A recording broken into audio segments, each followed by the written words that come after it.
Does your company need help with training and feedback? Today, we will discuss different strategies that you can implement with your company, and we'll also discuss feedback that you can give effectively. I'm Allison Kinnan, and I will introduce the problem. Our goal was to define the strategy for training by researching the best, modern, and the worst training implementations that we find. Doing this will give us a clear understanding of what is working and whether or not there is correlation to some of the strategies that are successful compared to other ones. After analyzing the strategies, we created two goals that are short term and long term goals for our research.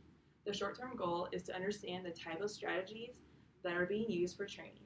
The long term goal is to have analysis of companies that have been success or have failed in the training strategies that we have implemented.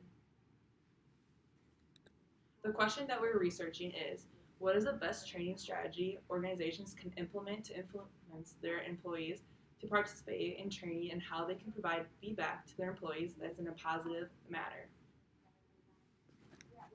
Next, we will talk about possible strategies to implement. We will also talk about how to provide effective feedback, and then we'll wrap up with our main ideas and points that we've discussed throughout this presentation.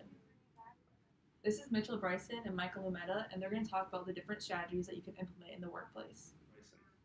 There are several possible strategies that your business can implement to improve training. First, taken from Reframing the Training and Development Agenda, an article in 2003 by Baird, Griffin, and Henderson, they claim that face-to-face interactions with content experts, practice experts, and peers provide valuable input to the learning process. They also claim that bringing employees together in the same space increases the chance that everyone will have a common understanding.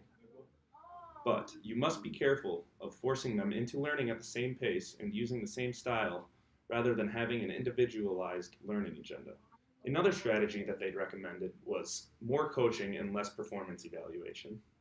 They claim that a learning-oriented culture cannot flourish when employees see their managers only at performance evaluation or career review time. Managers must work with their people often enough to build trust and rapport, facilitate the exchange of experience, and they must observe several examples of behavior over time. They also recommended what they called phased learning. This includes 3 phases. Phase 1, people are introduced to concepts through e-learning and distance conferencing capability. Phase 2, which is they are brought together in smaller groups that interact to solve problems and learn from real-time challenges of others. And then they have phase 3, which is the last phase, which is people within the same unit work together on implementation products. This phased learning generally means increased efficiency. Another training strategy that Chase recommended from her article, Train, Do Not Tell in 1998, there are 6 key elements that make it easy to transform telling into training. Number 1 is incentives, like what's in it for them. 2, objectives. Must make sure employees understand what's wanted from them. 3, organization. Organize information to make it easier to remember. 4, participation. Encourage employees to ask and answer questions. 5, feedback. Let them know how they're doing. And 6, rewards. If they're right, tell them they did well. Including these steps in training helps employees quickly gain new skills. There are several things you need to consider before picking a training strategy.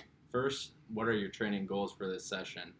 Are you finding out new skills, new techniques, better workplace, safer workplace, or who is being trained? Is it a new employee, a seasoned employee, upper management?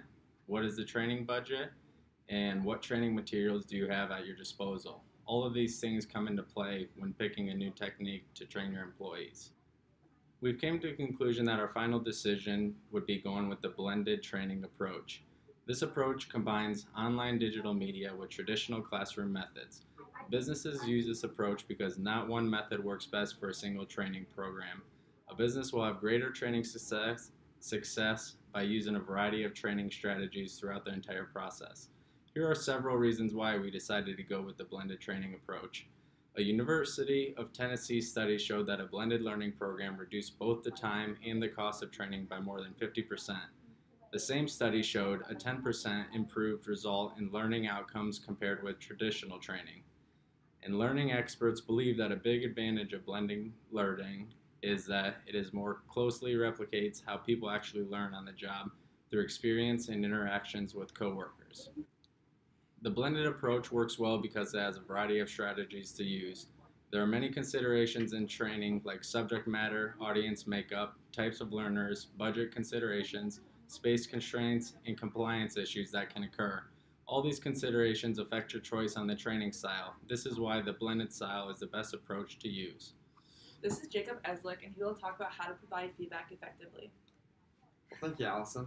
So the first thing with feedback after all this training and stuff is we rely a little too much on our emails, our instant messaging, and everything in this new technology world. So the biggest thing is to give one-on-one conversations. These are very underestimated on the direct impact on kind of how someone is feeling about that training. It just helps them understand more that someone cares about how they're doing within this company, and feedback, especially with the training, helps that overall when you're training for a company. We always talk about the negative and the positive feedback.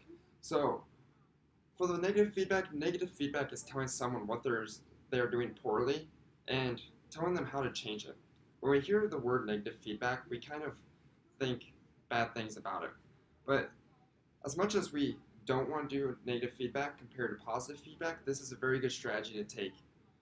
With this, we are 20 times more likely to change with our feedback, as written by Bridget Redman, compared to giving no feedback at all. This is able to give them more of an understanding of, oh, I'm doing something wrong? Well, at least you're caring enough to tell me how to change. The other thing with positive feedback, that is building on someone's strengths and and still stacking onto that and helping them keep growing. While negative feedback was 20 times more likely to change, positive feedback is 30 times more likely. So you say, why not just do positive feedback? Well, it's actually better to do something called the sandwich method. The sandwich method is where you do, for every 2 things of positive feedback, you give 1 thing of negative feedback. That's kind of canceling out that negative feedback and still giving that positive feedback on them. That way they kind of know what they're doing poorly, but still you're building up on their strengths as a person. The last thing is, now that we're giving them feedback about their training, we want feedback from them. So feedback from your employees helps you figure out the job satisfaction. So is this training the way that they learn the best? Is this the training you want to keep moving forward with your company? Employees can help you with that overall. And then you're able to understand the dynamics of that training and the performance and productivity that the employees feel they're getting with this type of training. This is Mohammed Al, and he's going to wrap it up over our presentation today. Throughout this presentation, we talked about reframing and training and development agenda, face-to-face introduction. Be careful with forcing them into learning the same piece and use the same style rather than having an individualist learning agenda. More coaching, less preferences, evaluation, piece learning, training, don't tell, and please training, coaching. Main point, what is the training strategy an organization can